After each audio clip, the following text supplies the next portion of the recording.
Selamat pagi Romo Alek dan para sahabat-sahabat Sadana terkasih. Selamat bertemu kembali dalam kelas virtual latihan Sadana yang dibimbing oleh Romo Alek Dirja SJ. Semoga teman-teman semua dalam keadaan sehat. Dan puji Tuhan, hari ini Romo Alek sehat dan kita bisa mendengarkan lagi pengajaran dari Romo Alek Dirja. Hari ini Romo Alek akan membawakan tema yang berjudul Sabda Telah Menjadi Daging. Saya Lucy yang akan membantu menjadi moderator pagi ini. Sebentar lagi kita akan memulai acara kita. Marilah kita siapkan hati untuk mendengarkan bimbingan dari Romo Alek. Tapi sebelumnya untuk menuntun hati kita masuk ke dalam suasana meditatif, mari kita dengarkan dulu satu lagu yang berjudul Selamat Selamat Datang. Dan setelah lagu selesai, Bu Alwin akan memimpin doa pembuka buat kita. Silakan Bu Helen, setelah itu Bu Alwin. Terima kasih.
Sahabat-sahabat Yesus yang terkasih, mari kita bersyukur atas hari yang telah Tuhan anugerahkan kepada kami. Atas nama Bapa dan Putra dan Roh Kudus. Amin. Amin. Allah yang Maha Agung, inilah kami putra-putrimu yang datang kepadamu untuk menyampaikan sembah syukur kami atas hari yang telah Kau anugerahkan kepada kami, atas seluruh panca indera yang begitu lengkap yang boleh kami gunakan dan Kau anugerahkan kepada kami. Ya Bapa, utuslah Roh Kudus untuk menerangi budi dan hati kami, sehingga kami dapat memahami dan mensyukuri rencana agung keselamatan yang Kau kehendaki bagi kami. Amin. Dalam nama Bapa dan Putra dan Roh Kudus. Amin. Makasih Bu Helen dan Bu Alwin. Romo Alek, kami sudah siap untuk mendengarkan bimbingan rohani tentang Sabda telah menjadi daging yang akan Romo bawakan. Romo silakan. Oke, terima kasih Bu Lucy, Bu Alwin, dan siapapun yang membantu kita dalam permenungan pada tengah masa Advent ini. Kita mempersiapkan hati untuk menyambut Kristus yang akan menjadi manusia. Dalam doa Angelus, malaikat Tuhan, setelah Salam Maria yang kedua, ada ucapan, Sabda telah menjadi daging dan tinggal di antara kita. Suatu doa yang cocok untuk masa Advent, khususnya menjelang Natal tahun ini. Kita sangat membutuhkan keselamatan dalam situasi dunia saat ini. Dan kita percaya apapun yang terjadi itu dikehendaki oleh Allah. Juga solidaritas putranya, Sabda yang menjadi daging, akan kita renungkan seperti yang kita doakan tadi. Semoga kami dapat memahami misteri agung Sabda menjadi daging ini dan mensyukurinya dalam kehidupan kita serta menanggapinya dengan hidup dan iman kita. Akan kita renungkan sedikit Sabda itu. Sabda telah menjadi daging. Pertama, akan kita pahami apa bedanya Sabda dan apa itu daging. Siapa Sabda itu dan apa daging itu? Mengenai Sabda, ada kutipan dari kitab suci yang pantas kita dengarkan. Saya percaya Ibu Alwin bisa membacakan firman tentang Sabda itu. Mari kita baca firman Tuhan dari Yohanes 1 ayat 1 sampai 5. Yohanes 1 ayat 1 sampai 5. Pada mulanya adalah firman. Firman itu bersama-sama dengan Allah. Dan firman itu adalah Allah. Ia pada mulanya bersama-sama dengan Allah. Segala sesuatu dijadikan oleh Dia. Dan tanpa Dia tidak ada suatu pun yang telah jadi dari segala yang telah dijadikan. Dalam Dia ada hidup, dan hidup itu adalah terang manusia. Terang itu bercahaya di dalam kegelapan, dan kegelapan itu tidak menguasainya. Demikianlah bacaan dari Injil Yohanes bab 1 tadi. Di situ kelihatan betapa maha agung Sabda itu. Firman itu, sama Sabda atau firman. Dia itu ada di dalam Allah dan dia itu adalah Allah. Dan dikatakan segala sesuatu dijadikan olehnya. Dunia kita yang begitu luas dengan segala bintang-bintangnya di sekitarnya, dengan lautan-lautan yang begitu luas, tidak dibatasi oleh cakrawala, itu adalah miliknya dan dijadikan olehnya. Maka kita bisa membayangkan betapa maha agung sabda itu. Dan sabda itu pada hari Natal ternyata dikehendaki oleh Bapaknya menjadi daging. Sabda itu sendiri dengan segala kerelaan, dengan segala cintanya kepada Bapa dan kepada kita, rela menjadi daging. Sabda yang maha agung menjadi daging. Lalu kita boleh bertanya, apa artinya daging? Siapa daging itu? Apa daging itu? Kitab suci memberi jawaban lagi. Ibu Alwin akan membacakan lagi. Mengenai siapa itu daging, dapat kita baca dari Matius 26 ayat 41.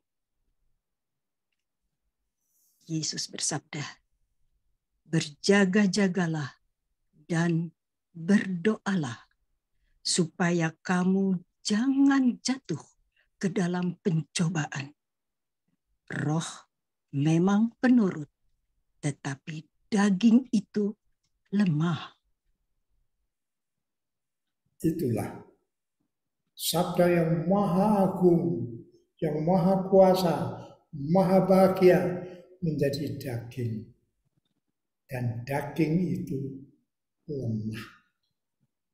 Artinya Allah Putra mau menjadi lemah, mau menjadi papa, mau menjadi miskin karena cintanya kepada kita. Istilahnya karena solidaritasnya dengan dunia, dengan kita manusia. Maka ada kutipan lain yang menjelaskan hal ini, akan dibacakan lagi oleh Ibu Alwi. Oke. Paulus pun menambahkan ada di dalam Galatia 5 ayat 19. Perbuatan daging telah nyata, yaitu percabulan, kecemaran, hawa nafsu. Itulah daging. Tidak hanya lemah, tidak hanya kecil, tapi malah jelek, malah jahat. Perbuatan daging itu percabulan, kecemaran, dan hawa nafsu.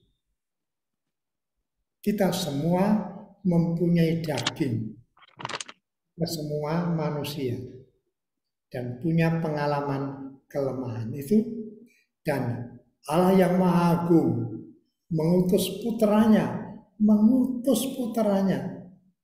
sengaja menjadi lemah seperti kita, sekali lagi atas dasar solidaritasnya dengan kita manusia.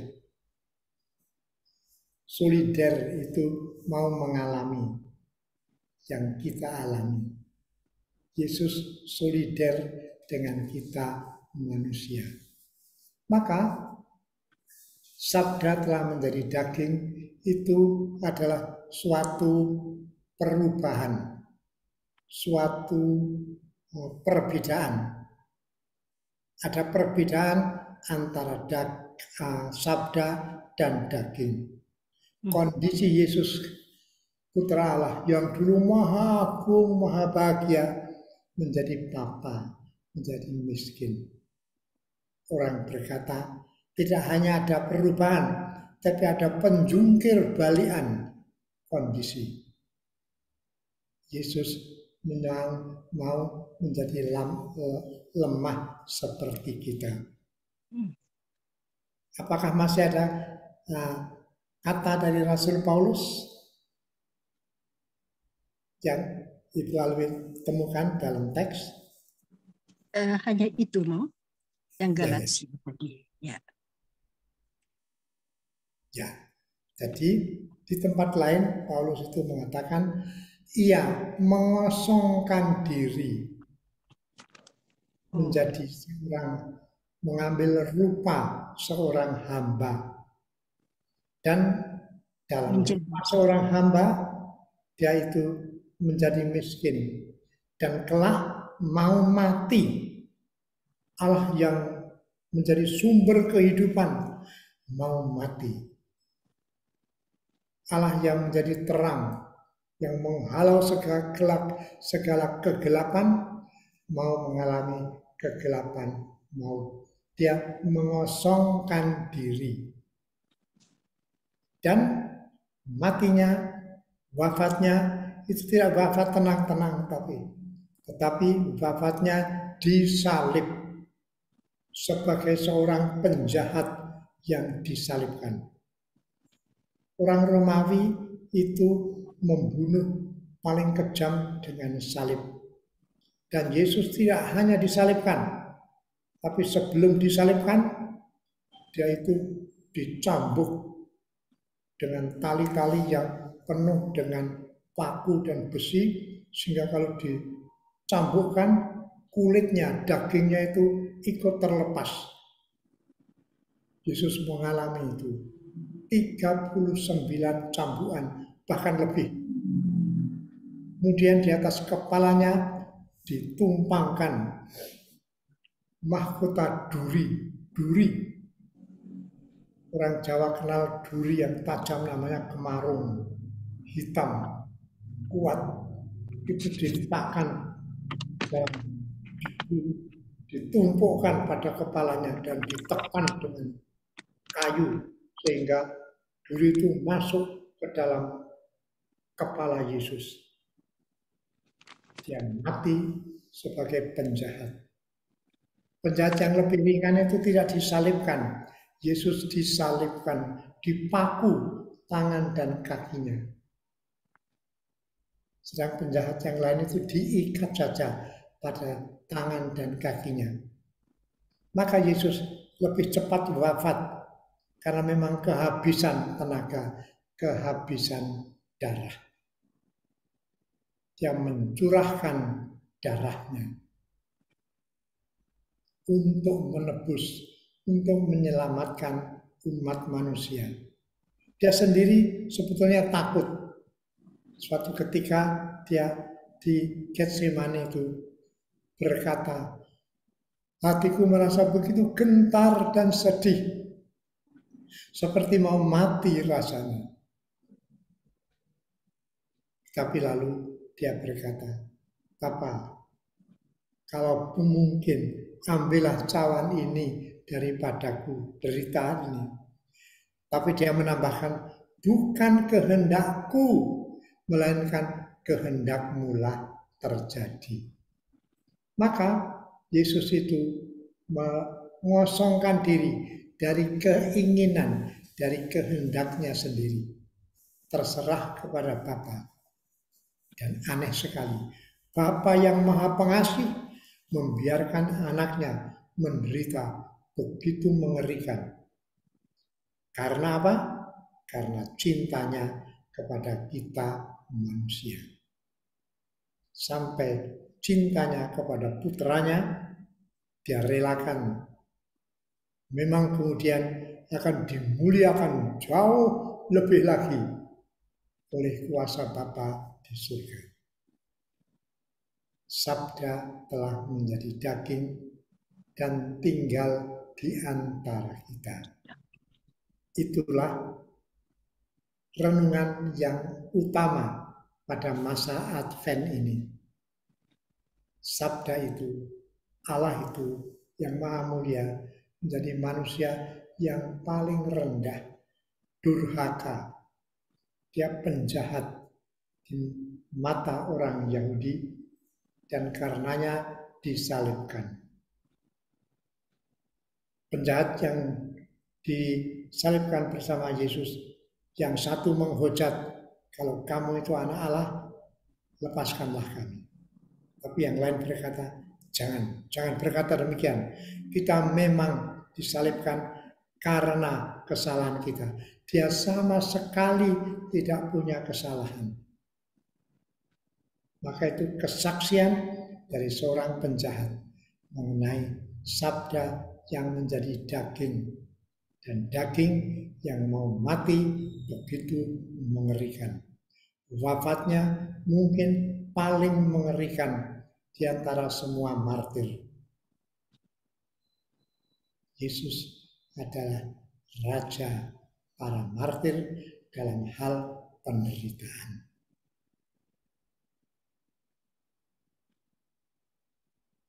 Pengalaman Yesus sebagai manusia itu memang penuh dengan kehinaan.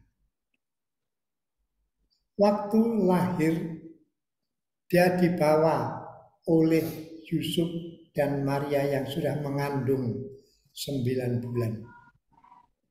Berjalan dari Nazaret ke Bethlehem. Nazaret itu di provinsi Galilea. Bethlehem itu di provinsi Yudea. Orang harus melalui padang gurun untuk mencapai Bethlehem. Dan Maria yang telah mengandung itu membawa putranya. Maka janin kecil dalam kandungan ibunya sudah ikut menderita bersama ibunya, bersama Yusuf papanya. Dan ketika lahir, ternyata Bapak Yusuf dan Bunda Maria itu tidak bisa menemukan tempat penginapan. Penuh. Karena waktu itu semua orang harus didaftarkan. Orang-orang yang aslinya dari Bethlehem harus datang untuk didaftarkan di situ atas perintah gubernur dan atas kehendak kaisar di Roma. Dan Yesus yang masih dalam kandungan dibawa ke Bethlehem, tetapi tidak menemukan penginapan. Kita bisa membayangkan, mau melahirkan tidak ada penginapan. Mau tidur bagaimana? Di tengah jalan, untung ada kandang ternak, kandang domba dari para gembala. Saya kira di kandang itu juga ada domba-domba. Dan Yesus lahir dalam kandang domba. Allah yang Maha Agung lahir sebagai manusia, bayi kecil yang tak berdaya di kandang domba. Dikatakan, karena tidak ada penginapan, maka mereka masuk ke dalam kandang domba itu. Dan Yesus setelah lahir dibungkus dengan kain lampin dan dibaringkan dalam palungan. Palungan itu wadah rumput untuk kambing-kambing. Mungkin waktu Yesus lahir, binatang-binatang itu juga ada di situ. Dan oleh kuasa Allah semua menghormati bayi lahir yang ternyata pencinta alam semesta, pencipta alam semesta. Maka mungkin binatang-binatang juga masih sedikit memakan rumputnya, tapi tidak menghabiskan karena sadar Allahnya ada di situ. Baru lahir, pengalamannya sudah tidak enak. Memang kemudian dikatakan, datanglah malaikat dan bala tentara surga pada menyanyi Gloria in excelsis Deo, seperti yang kita nyanyikan pada hari Natal itu.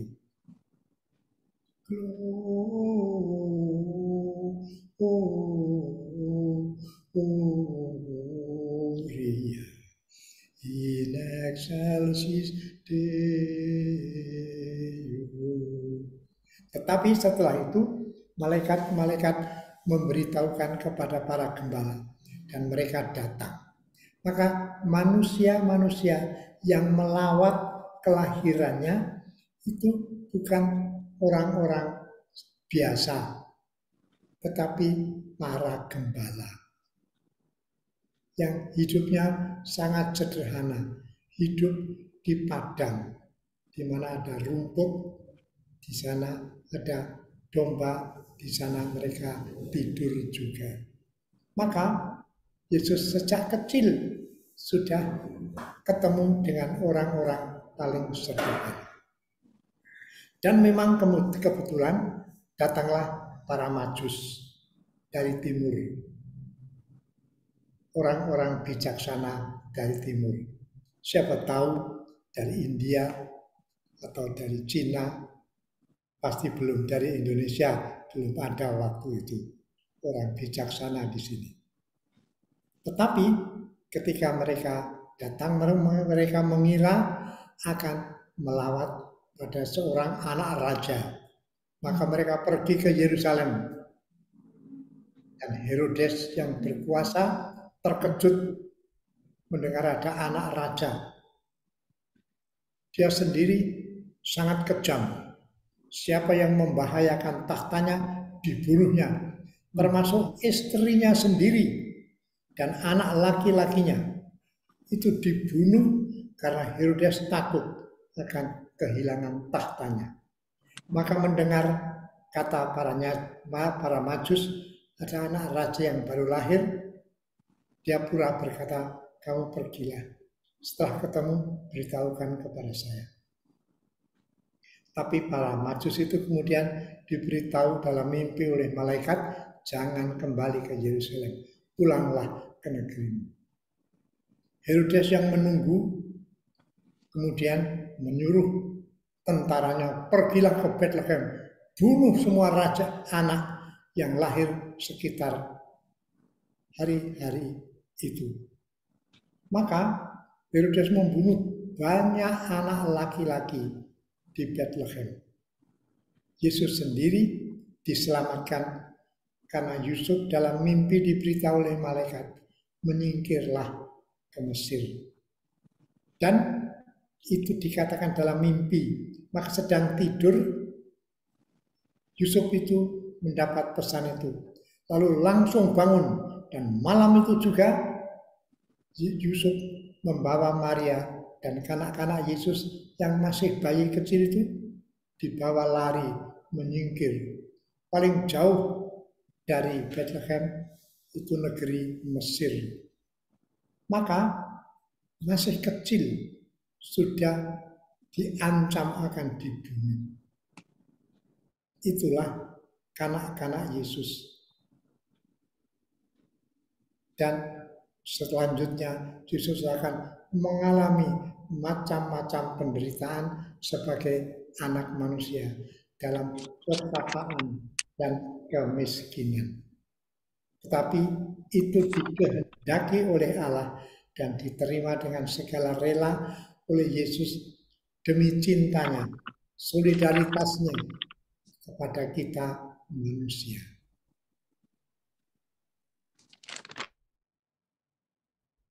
Saya tidak boleh berbicara terlalu panjang ya, maka ada suatu kesimpulan lain. Ialah dikatakan oleh seorang bapak gereja, dia berkata demikian. Pesta Natal yang mengharukan, kita semua merasa terharu.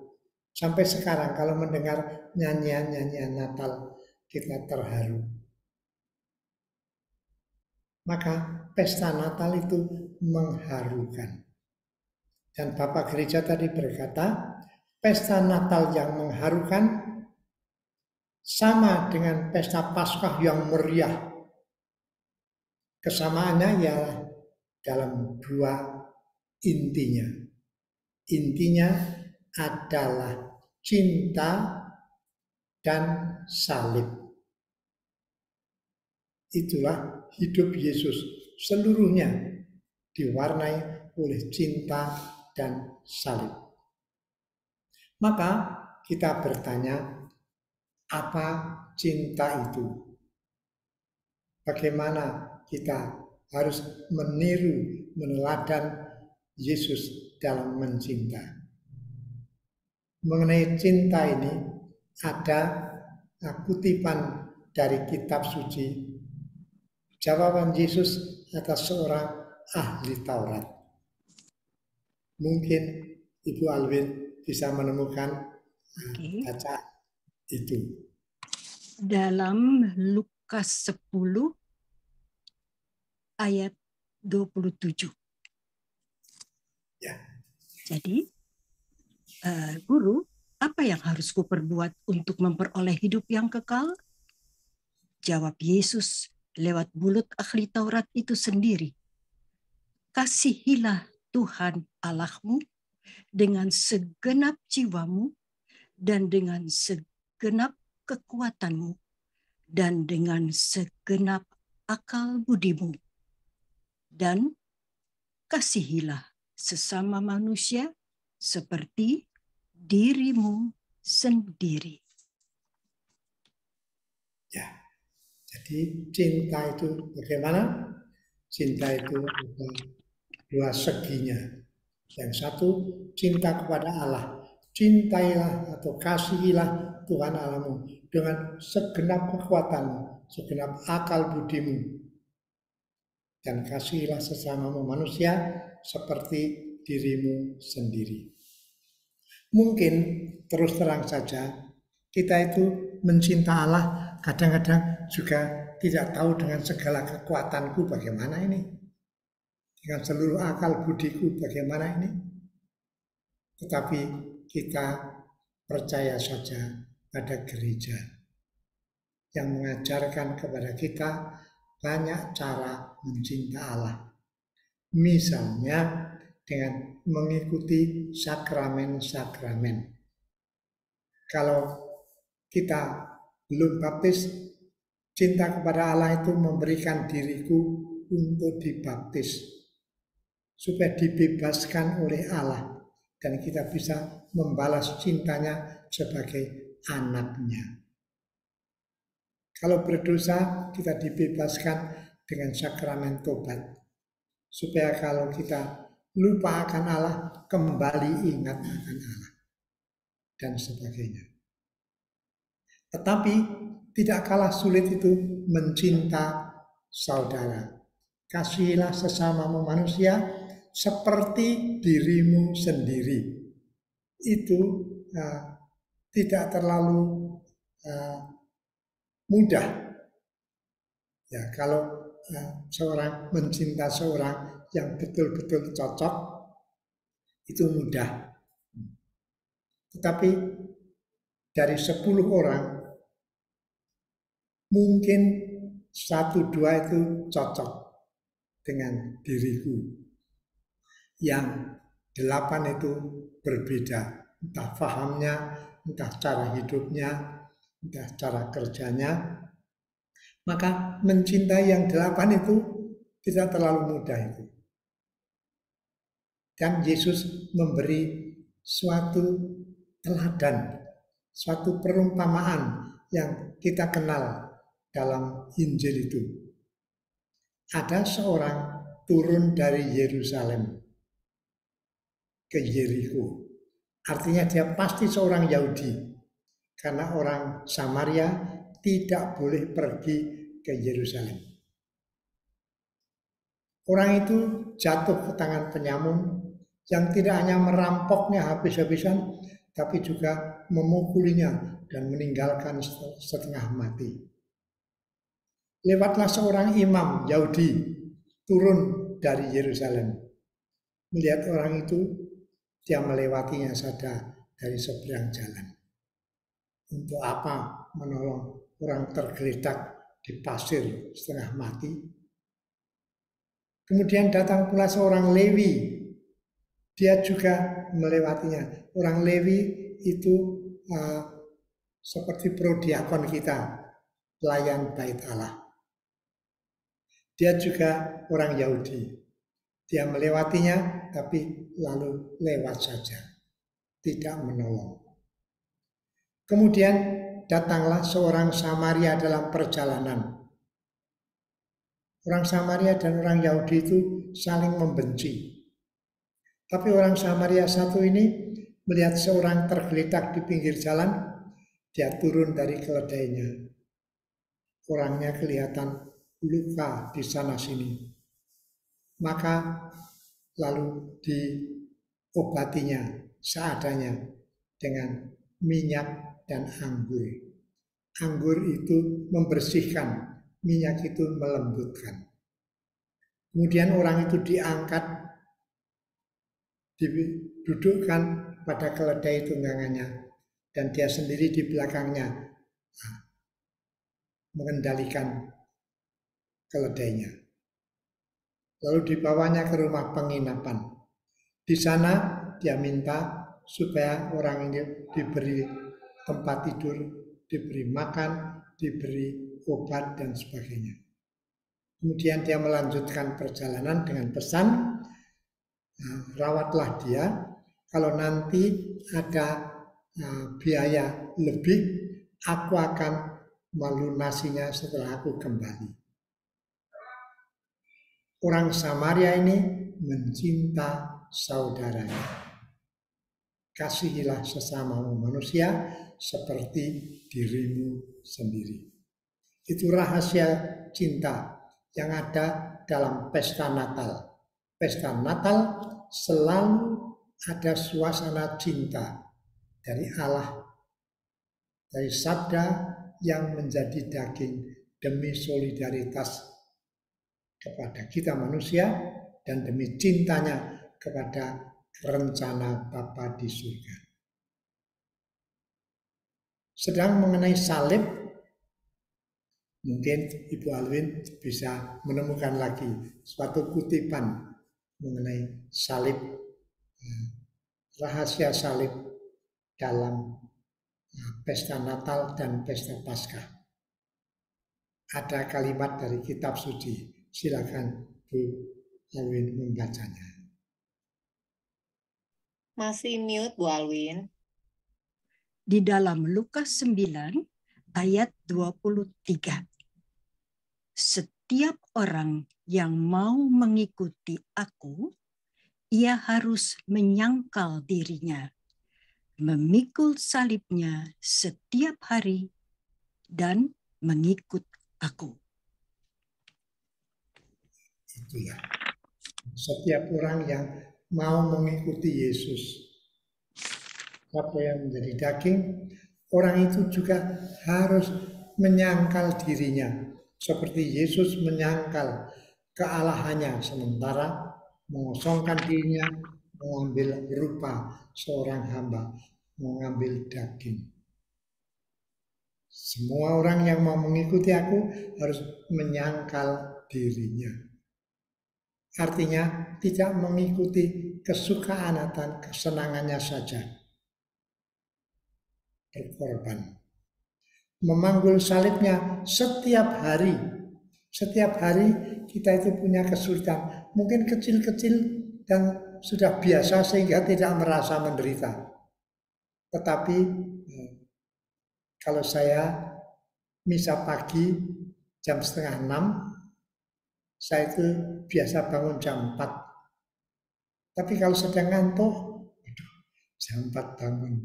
Kecil, memang kecil. Tapi lalu saya bangun, selimut saya lipat, cuci muka, doa pagi, lalu misa. Nampaknya kecil, tapi itu derita kecil-kecil.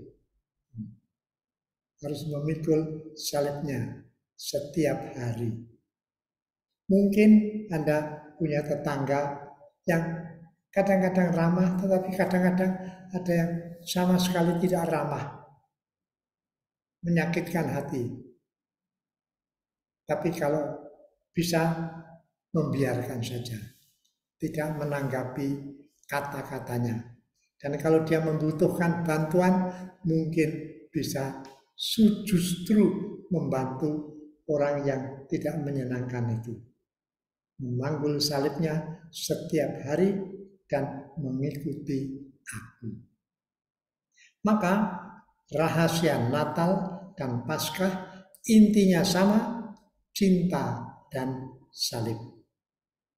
Karena itu dalam masa Advent ini kita juga diajak membebaskan diri dari semua kekurangan kita. Ada kesempatan mengaku dosa, menerima sakramen tobat. Kalau sempat silakan. Betapa indahnya itu, karena itu menyenangkan hati Yesus. Yesus pernah bersabda, para malaikat di surga bergembira karena ada seorang berdosa yang bertobat. Dari 100 orang itu, daripada 99 orang yang tidak memerlukan bertobat. Maka bertobat itu menggembirakan surga.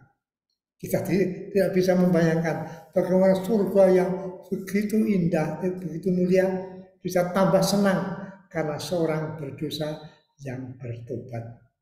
Maka pada masa Advent ini, kalau ada kesempatan mengaku dosa, kalau ada kesempatan menerima sakramen tobat, terimalah itu. Anda tidak hanya menjadi bersih dari dosa, tetapi lebih lagi membuat surga bergembira. Tadi sebelum sadana, saya diundang ke rumah sakit Polri itu. Ada seorang bapak umur 50 tahun.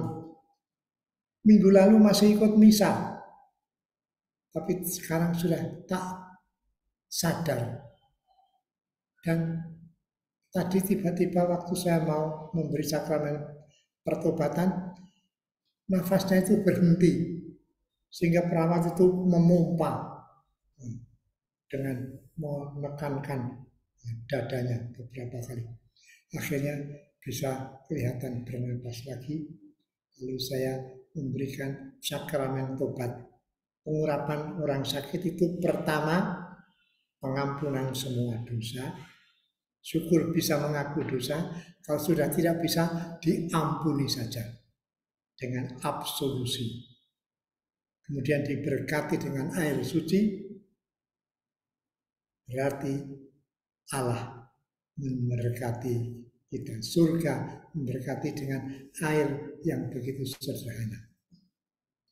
Lalu kemudian dengan minyak suci diurapi kepalanya, dahinya. Artinya dibersihkan semua dosa dari panca indera, mata, hidung, mulut, telinga, itu diwakili dengan dahi. Saya mengurapkan minyak suci pada dahi. Lalu ada panca indera tangan. Saya mengurapi pada tangan kanan dan kiri, dan pada kaki kanan dan kiri.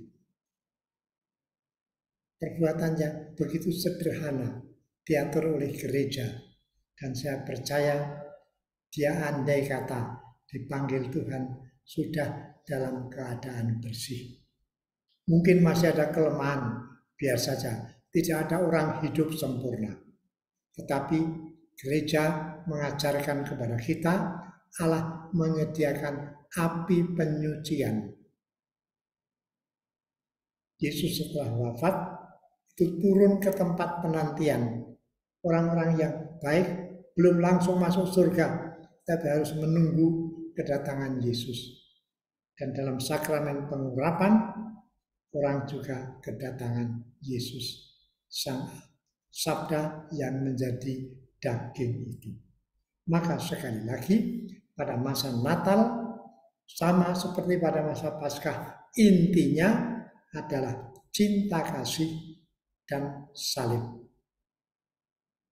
Kedua hal itu bisa kita hayati dalam hidup ini.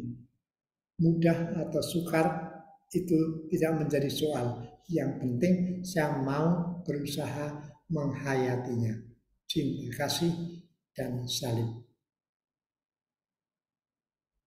Para Bapak Ibu, saudara-saudari sekalian yang terkasih, itulah yang dapat saya sampaikan dalam masa Advent ini. Nanti saya mungkin tidak bisa memberi renungan lagi selama bulan Desember ini karena ada kesempatan pengakuan dosa disediakan oleh Romo Swasoro Pastor Kepala, dan kami bertiga itu diharap selalu siap menerima siapapun yang datang untuk menerima sakramen tobat pengakuan dosa pada masa Advent. Dan saya percaya ini kesempatan yang indah diberikan kepada pastor paroki untuk bisa membantu umatnya menyiapkan hati menyambut sabda yang menjadi daging itu.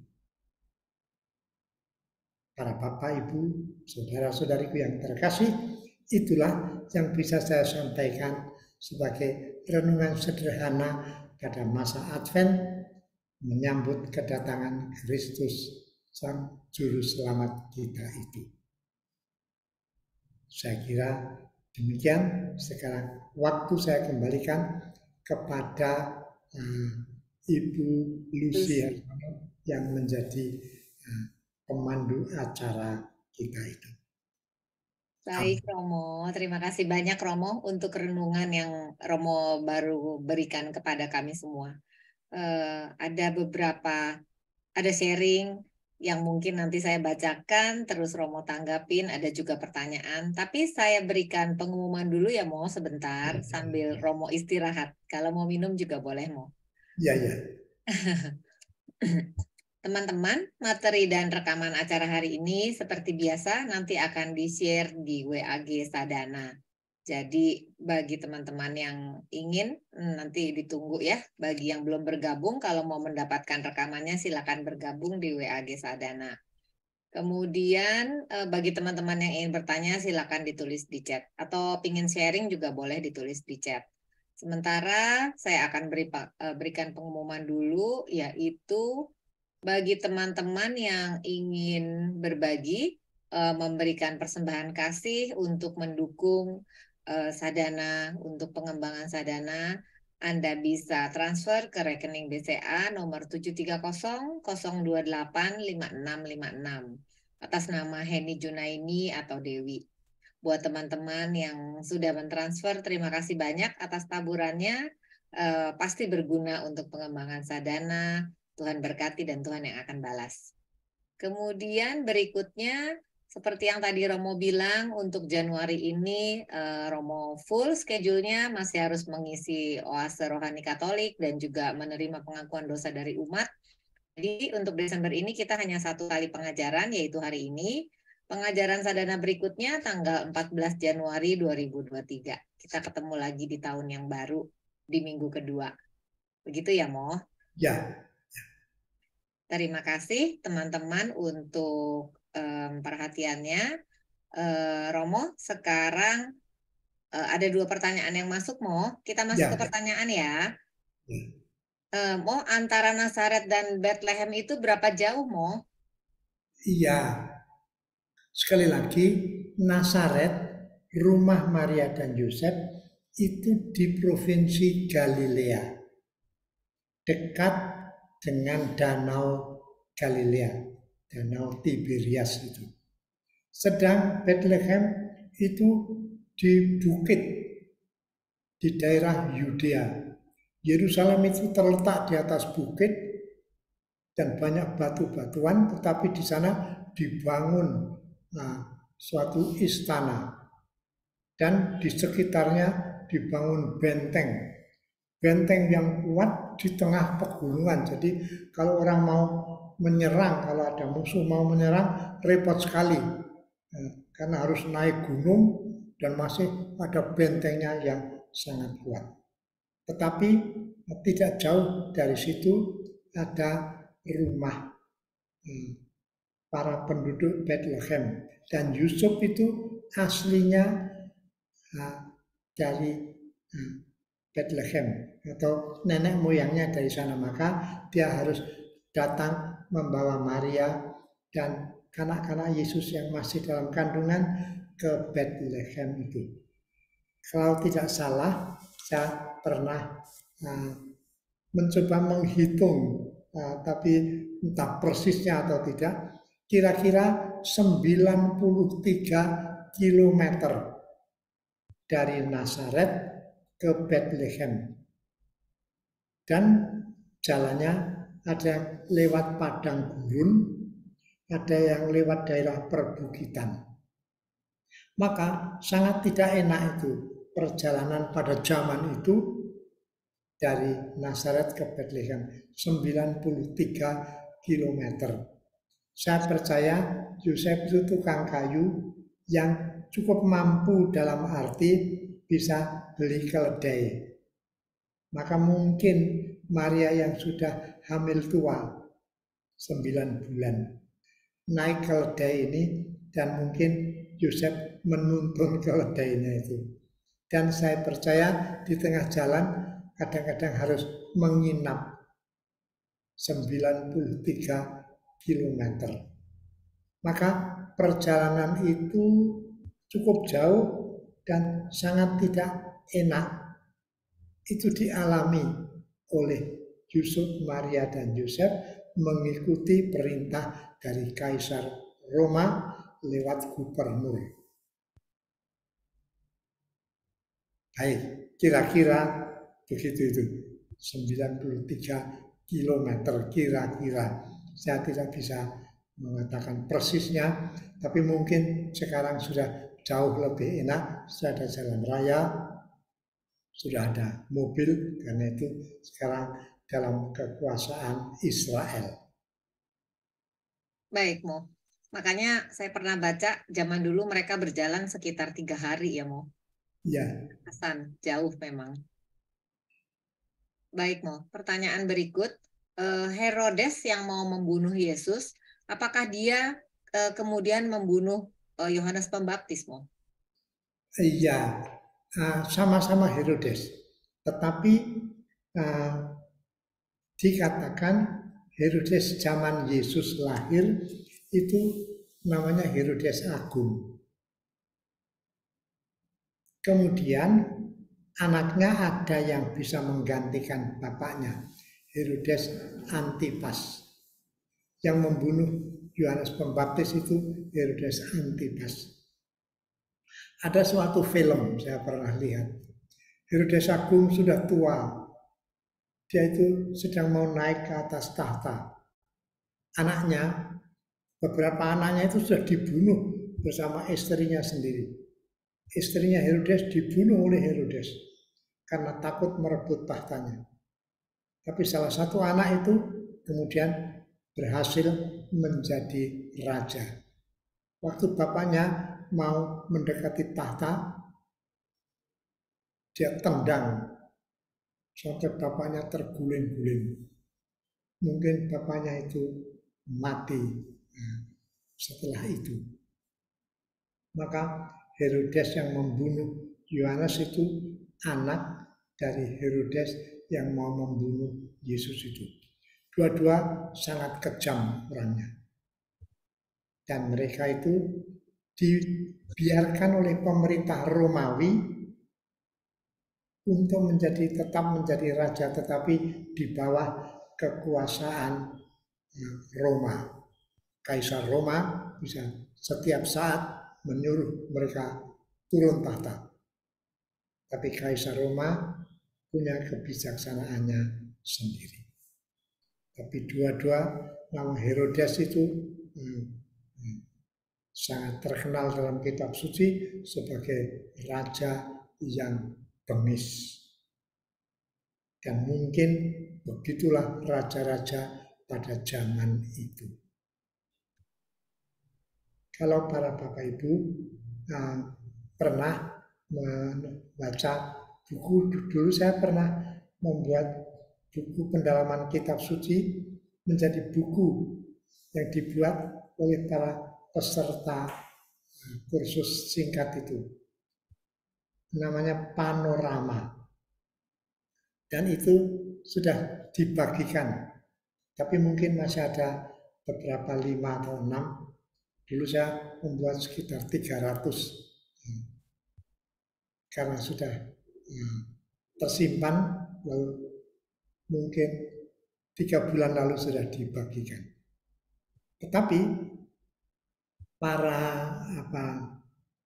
pencinta sadhana kalau mengirim bantuan uang itu kadang-kadang sangat berguna untuk mencetak, bukan mencetak, memfotokopi. Di depan gereja Cililitan ada tukang fotokopi namanya Bang Dudut, bisa membuat fotokopi yang bagus seperti yang terakhir ini mengenai melestarikan kesehatan mental. Saya juga membuat beberapa ratus, lalu dijual murah.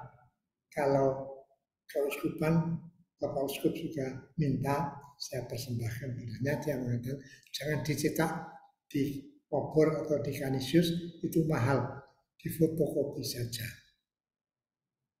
Dan untuk fotokopi, karena fotokopinya bagus, maka juga uang diperlukan dan bantuan dari Sadana sangat membantu pemfotokopian itu.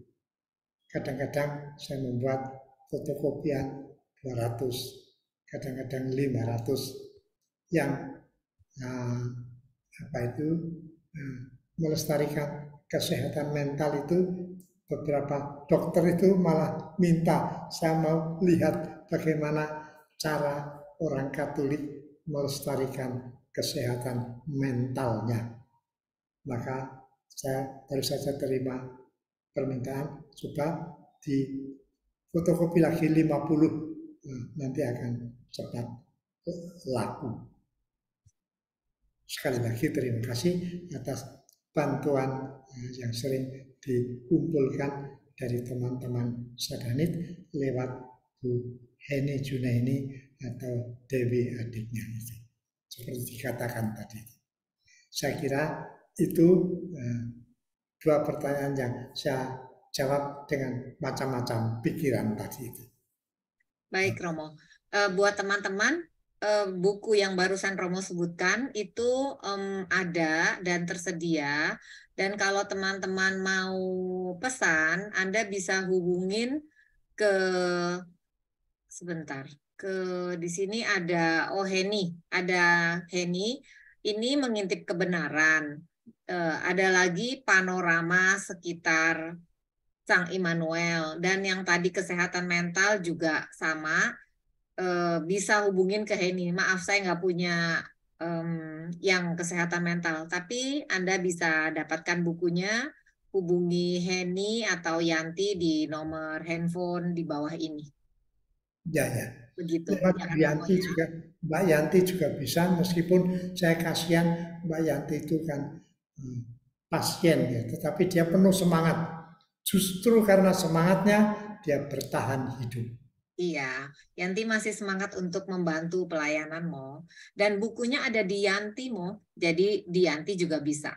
Ya teman-teman, silakan hubungin Yanti atau Heni di nomor handphone yang di layar ini. Silakan di screenshot aja.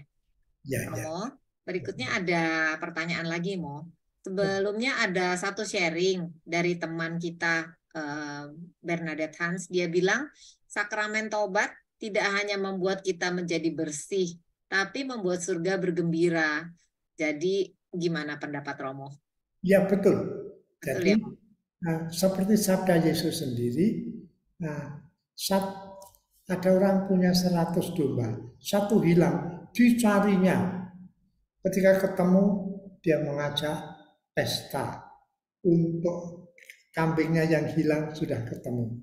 Demikian pula kalau ada orang 100 orang, yang satu berdosa dan itu bertobat, itu kemudian dibersihkan dari dosa, tapi yang lebih menggembirakan, dia itu membuat surga, para malaikat di surga bergembira. Bayangkan, para malaikat di surga bergembira karena saya bertobat.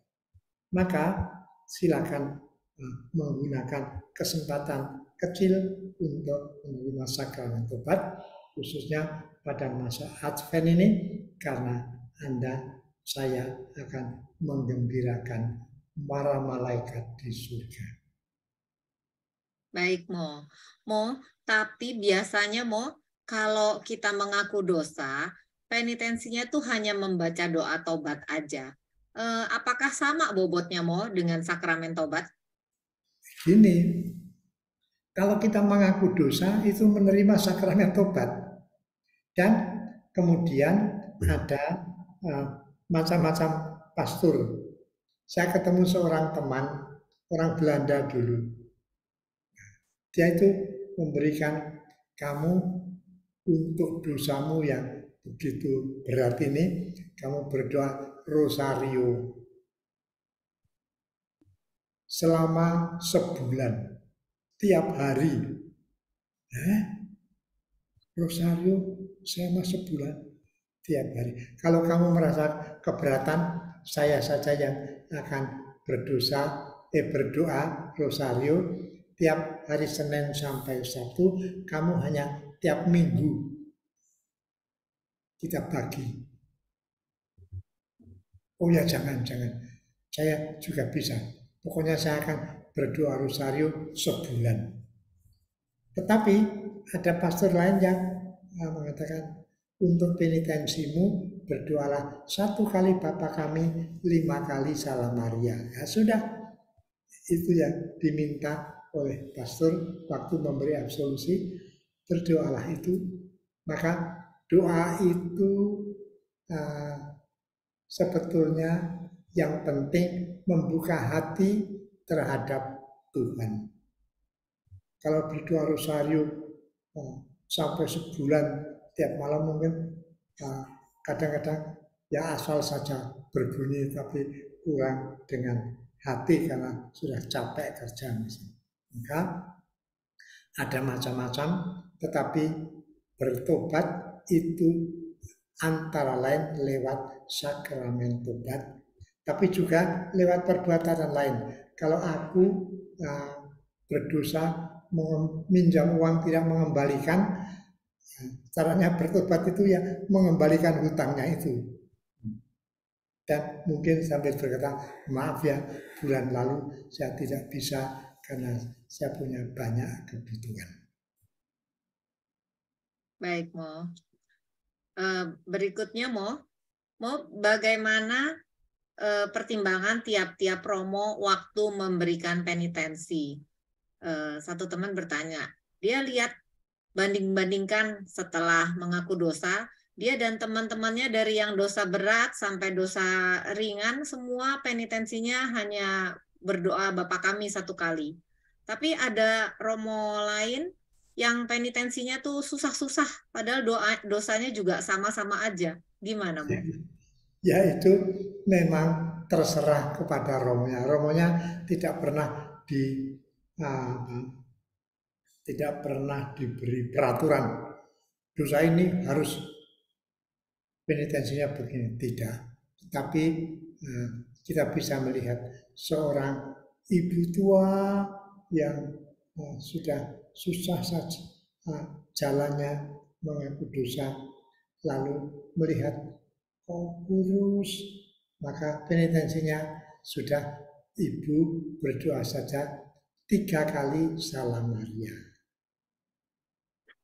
Tapi kepada anaknya yang masih kuat, dia berdoa, kamu berdoalah rosario untuk penitensi dalam sakramen tobat ini. Itu tergantung kepada romonya. Tetapi yang penting mengungkapkan rasa tobat dengan penitensinya. Penitensi itu dengan dendanya. Nah, dendanya boleh ringan, boleh agak berat, tapi kalau terlalu berat bahkan boleh minta. Kalau doa rosario 5 kali, aduh saya merasa susah. Oke, kalau begitu ya doa rosario 2 kali saja. Kadang-kadang ada romo yang begitu. Banyak romo tua itu murah hati, banyak romo muda itu masa lebih tegas gitu. Saya sebagai romo tua, ya saya juga belajar untuk bermurah hati dalam memberi penitensi. Baik, Mo. Mau jadi tawar-tawar juga tetap sah ya, Mo? Ya. Ada yang berat, ada yang ringan, tapi diterima saja. Tapi kalau merasa terlalu berat, boleh Tawar-tawar. menawar-nawar. Baik, mau ada satu teman, dia waktu mengaku dosa dapat penitensinya doa paus untuk kedamaian di Ukraina dan Rusia. Dia bingung karena dosanya dia kan nggak ada hubungan dengan penitensi yang disuruh doakan. Tapi ya meskipun bingung dia tetap doakan aja. Oh ya, itu biasa. Jadi doanya untuk dulu waktu saya di Pulau Buru, kita berdoa untuk para tahanan politik yang jumlahnya 18.000 di Pulau Buru. Doanya apa? Doanya 1 kali Bapa kami, 10 Salam Maria. Ya itu ya, pokoknya doa untuk orang lain. Yesus pernah bersabda, mintalah, kamu akan diberi. Ketoklah, pintu akan dibukakan bagimu. Carilah, kamu akan mendapat. Maka doanya bagaimana, itu terserah. Yesus sendiri mengajarkan doa Bapa kami. Dan itu kalau kita doakan dengan hati terbuka, itu pasti sangat berkenan kepada Bapa di surga dan kepada Yesus putranya. Mungkin Yesus sendiri kalau berdoa juga Bapa kami. Baik, Mo. Baik. Mau pertanyaan terakhir, Mo, dari satu teman. Dia tanya, keluarga Kudus waktu mengungsi ke Mesir itu berapa tahun, Mo, berada di Mesir? Iya, itu tidak jelas waktunya berapa, tetapi sampai Yosef itu menerima berita dari malaikat lewat mimpi bahwa Herodes sudah mati, atau mungkin memang mendengar berita Herodes baru saja mati, dan mendengar itu lalu mereka meninggalkan Mesir, berangkat kembali ke Nazaret. Mungkin tidak terlalu lama, karena waktu itu Herodes juga sudah agak tua dan dia dibenci oleh keluarganya sendiri karena membunuh istrinya dan membunuh anak laki-lakinya yang nampaknya akan merebut kekuasaan. Mereka sudah dibunuh, tapi ada satu anak yang kemudian bisa pergi setelah dewasa merebut kekuasaannya betul.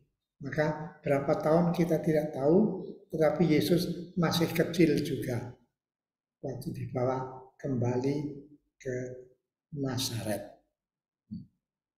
Belum remaja. Jadi ya, saya percaya sekitar 45 tahun mereka dibawa kembali ke Nazaret. Apakah Yesus itu dalam usia itu kadang-kadang nakal apa tidak, kita tidak tahu.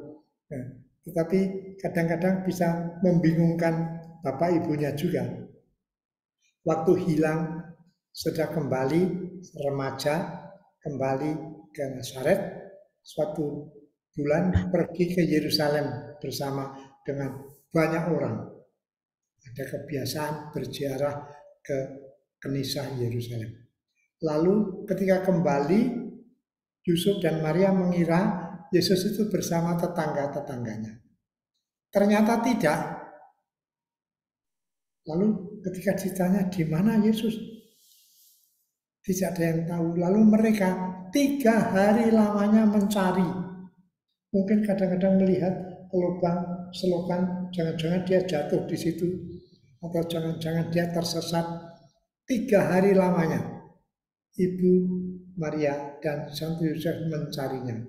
Ketika ketemu di Bait Allah, Bunda Maria bertanya, "Nak, kenapa kamu berbuat demikian?" Yesus menjawab, "Tidak tahukah kamu bahwa aku harus berada di rumah Bapakku?" Mereka bingung bagaimana itu, tetapi mereka menerima saja dan kembali ke Nazaret. Dan dikatakan sejak itu Yesus selalu menurut kepada orang tuanya. Oke. Ya, oke. Saya jangan bercerita macam-macam yang tidak ditanyakan. Nggak apa-apa, Mo. Hari ini pertanyaan sudah habis, Mo. Ya. Apakah Romo ada yang mau ditambahkan lagi? Kalau sudah tidak ada yang mau ditambahkan lagi, kita akan akhiri acara kita. Silakan, Romo, apa yang mau ditambahkan? Mengakhiri dengan doa dan berkat. Oh, sebentar, Mo. Kalau begitu, berarti Romo sudah tidak ada yang ditambahkan lagi ya. Saya mau ulangi pengumuman buat teman-teman yang mau membeli bukunya Romo yang tadi sudah Romo ceritakan. Bisa hubungin Henny atau Yanti di di broadcast WAG Sadana juga ada nomor telepon. Kalau sudah habis, saya siap membawa lagi ke Bang Dudut, tukang fotokopi, dan mau mencetakkan lagi. Baik, Mo. Yanti sudah kasih info, masih ada di Yanti. Oh iya. Ya, begitu. Baiklah, karena pertanyaan semuanya sudah dijawab oleh Romo Alek dengan sabar dan jelas, kita akan akhiri acara kita. Romo Alek, terima kasih banyak atas bimbingannya dan jawabannya untuk semua pertanyaan dan sharing yang masuk hari ini. Terima kasih ya, Mo, buat tahun 2022. Dan sehat terus, Mo, supaya tahun 2023 Romo tetap memberikan renungan buat kita. Makasih juga buat, makasih juga buat Bu Alwin, Bu Helen, Yanti, Bu Mena, dan siap semua deh yang mendukung di belakang, Henny, dan semuanya. Dan juga terima kasih atas perhatian dan waktunya buat Bapak Ibu yang mengikuti acara Sadana kita dengan setia. Kita ketemu lagi tahun depan dengan kelas tahun yang baru. Terima kasih banyak, Romo, teman-teman. Selamat Natal dan Tahun Baru. Romo silakan tambahkan dan kemudian Romo tutup dengan doa dan berkat. Silakan, Mo. Ya. Kalau ada yang mau mengikuti ORK, Oase Rohani Katolik, juga disiarkan seperti ini. Oase Rohani Katolik yang saya kira Mbak Henny Junaini tahu persis kapan akan ada renungan Oase Rohani Katolik. Pasti akan dipilih hari dalam minggu yang akan datang. Iya, Mo. Henny selalu taruh di WAG, Mo. Oh ya. Bagi teman-teman yang mau mengikuti acara Oase Rohani Katolik, renungan dari Romo Alek, Anda juga bisa lihat di WAG informasinya. Ini selalu taruh di WAG, Mo. Ya, oke. Kebetulan bahan untuk Oase Rohani Katolik tanggal 1 Januari itu mengenai Santa Perawan Maria Bunda Allah. Sedikit ada hubungan dengan Natal. Baik, Mo. Terima kasih, Mo. Sekarang mari kita tutup dengan doa. Dalam nama Bapa dan Putra dan Roh Kudus. Amin. Bapa di surga, terima kasih atas putramu yang maha agung dan maha mulia, yang mau menjadi daging karena solider, karena cintanya kepada kami manusia. Berkatilah juga para aktivis Sadana seperti Bu Lucy tadi, Henny, Yanti, Walwin, dan masih banyak lagi. Dan berkatilah kami semua supaya kami dapat merayakan Natal dengan hati yang menggembirakan Allah dan menggembirakan sesama. Demi Kristus pengantara kami. Amin. Tuhan beserta kita sekarang dan selama-lamanya. Semoga kita semua diberkati dan semua saudara-saudara yang kita cintai, entah yang masih hidup, entah yang sudah dipanggil Tuhan, diberkati oleh Allah yang Maha Kuasa, Bapa dan Putra dan Roh Kudus. Amin. Amin. Terima kasih, Mbak Mena. Terima